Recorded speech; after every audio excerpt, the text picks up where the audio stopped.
माननीय सभापति महोदय, मैं माननीय सम्मानीय सदस्य जांगड़ा जी को हृदय से धन्यवाद देता हूं। दालें विशेषकर शाकाहारी भाई बहनों के लिए प्रोटीन प्राप्त करने का एकमात्र साधन है और दालों का उत्पादन बढ़े, इसके लिए सरकार लगातार प्रयत्न कर रही है। एक दलहन मिशन भी बनाया है और मुझे ये बताते हुए प्रसन्नता है माननीय सभापति महोदय कि प्रधानमंत्री श्रीमान नरेंद्र मोदी जी के नेतृत्व में हमने तय किया है मुख्य दालें तुअर, मसूर, उड़द एमएसपी पर 100% खरीदी जाएंगी, पूरी की पूरी खरीदी जाएंगी। हम जितना किसान पैदा करेगा पूरी खरीदने का काम करेंगे। कल ही मेरे पास लोकसभा के कर्नाटक के माननीय सदस्य आए थे, विपक्ष के सदस्य मित्र भी थे, लेकिन हम पक्ष और विपक्ष कुछ नहीं मानते, केवल सेवा में भरोसा रखते हैं। उन्होंने तुअर की खरीद की बात की थी। मुझे यह बताते हुए प्रसन्नता है कि कर्नाटक सरकार ने भी जितनी तुअर खरीदी की मांग की थी उसकी स्वीकृति कर्नाटक सरकार को भी दे दी गई है। तुअर, मसूर, उड़द हम पूरी की पूरी खरीदेंगे माननीय सभापति महोदय। जहां तक और भी ठीक दाम किसान को मिले, इसके लिए कुछ निर्णय पिछले दिनों किए गए। एक एलओपीज पहले आती थी 0% इंपोर्ट ड्यूटी पर, अब उस पर 30% इंपोर्ट ड्यूटी लगा दी गई है ताकि भारत के किसानों को ठीक दाम दिया जा सके। हमने मसूर और चने जैसी फसल पर भी इंपोर्ट ड्यूटी बढ़ा के 10% कर दी है ताकि बाहर से सस्ती दालें ना आ सके। और एक बात और गर्व के साथ मैं सभापति महोदय कहना चाहता हूं, ये प्रधानमंत्री नरेंद्र मोदी जी ने कहा राष्ट्र हित सर्वोपरि और किसानों के हित सर्वोपरि। किसानों के हितों की सदैव रक्षा की जाएगी। कोई भी समझौता किसानों के हितों को दरकिनार रखकर नहीं किया जाएगा। तो दालों की भी हम खरीद करेंगे और किसानों के हितों को भी सुरक्षित करने का काम करेंगे। Fifth supplementary, Shrimati Rekha Sharma ji.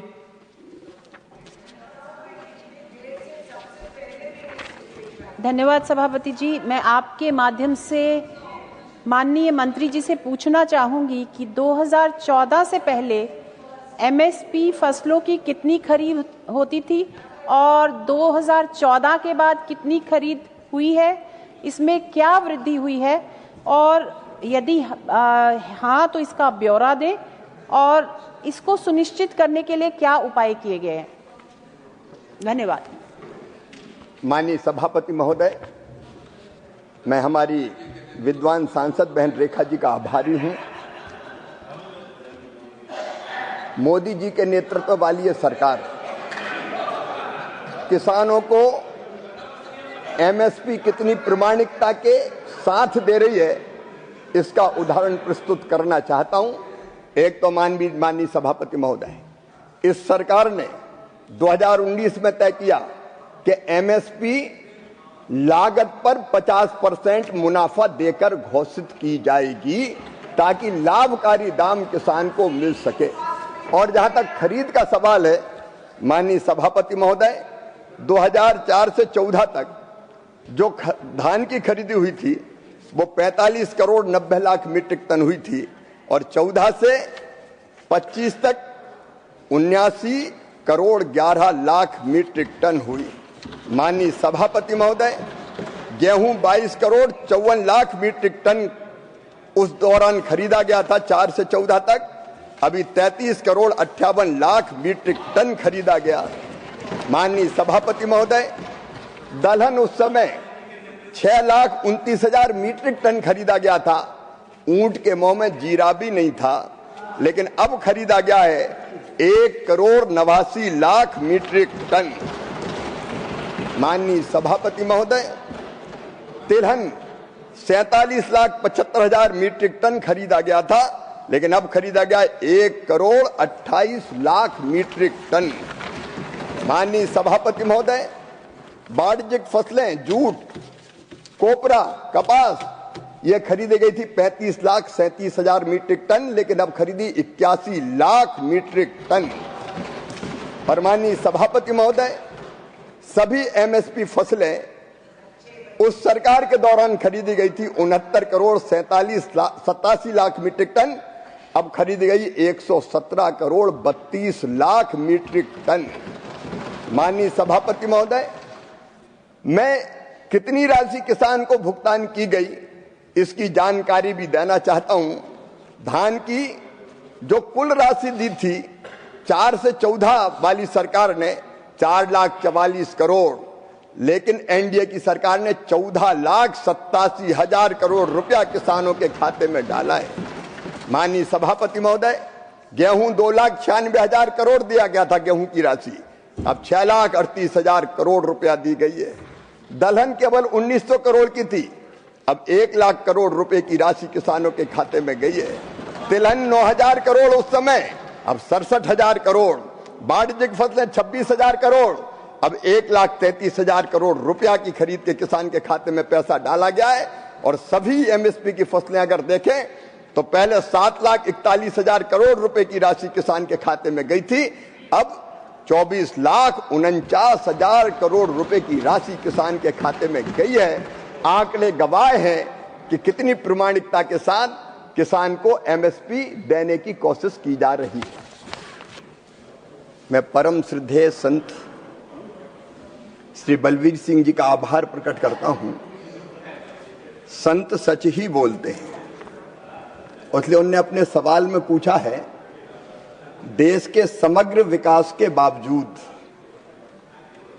मतलब वो ये स्वीकार करते हैं कि देश का समग्र विकास हो रहा है, और ये सच भी है। प्रधानमंत्री श्रीमान नरेंद्र मोदी जी के नेतृत्व में एक वैभवशाली भारत, एक गौरवशाली भारत, एक संपन्न भारत, समृद्ध भारत, एक शक्तिशाली भारत और विकसित भारत का निर्माण हो रहा है। माननीय सभापति महोदय, किसानों के प्रति उनकी चिंता का मैं आदर करता हूं और विनम्रता के साथ ये निवेदन करना चाहता हूं कि देश के समग्र विकास के साथ साथ कृषि में किसानों की आय बढ़ाने के लिए और कृषि के समग्र विकास के लिए भी लगातार प्रयत्न किए जा रहे हैं।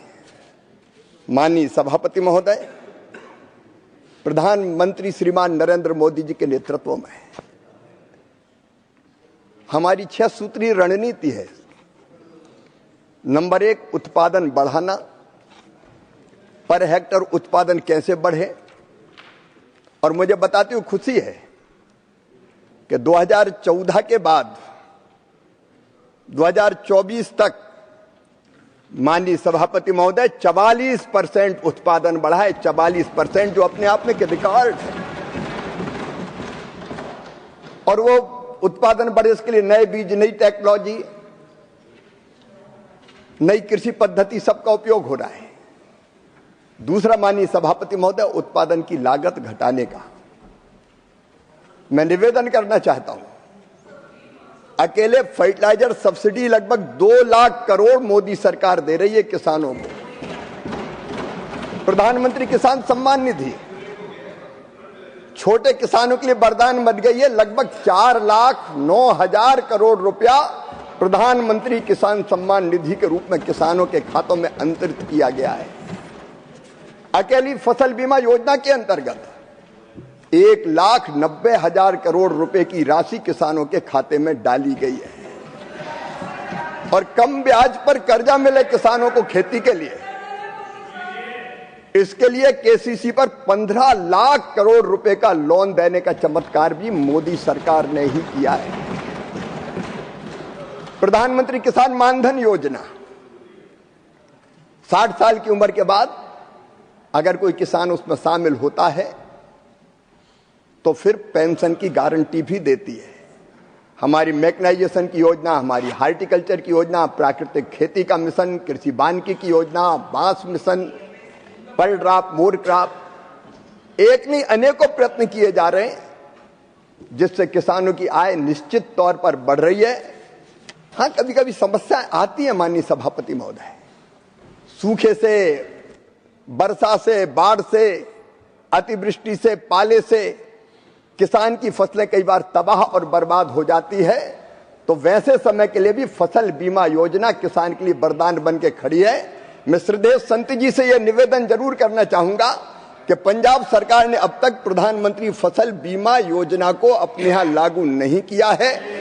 अगर ये योजना पंजाब में इस समय लागू होती तो अभी जो बाढ़ के कारण पंजाब में व्यापक नुकसान हुआ है उससे किसानों को और सुरक्षा मिलती। लेकिन माननीय आप बैठिए, आप प्लीज बैठिए। Nothing will go on record except minister's answer. Nothing will go on record except minister's answer. माननीय सभापति महोदय, मैं तो किसान के हित की बात कर रहा हूँ। इट्स नॉट करेक्ट, प्लीज बैठिए। मैं तो किसान के हित की बात कर रहा हूँ। मैंने पंजाब के माननीय मुख्यमंत्री मान जी को पत्र लिखकर आग्रह किया है कि पंजाब को फसल बीमा योजना के अंतर्गत वो सम्मिलित करने का काम करें, वहां लागू करें ताकि किसानों की और ज्यादा मदद की जा सके। हम किसानों की मदद करने में कोई कसर नहीं छोड़ेंगे। माननीय सभापति महोदय। सेकंड सप्लीमेंट्री श्री शांत बलबीर सिंह जी। सर मंत्री साहब से तो पूछना चाहते हैं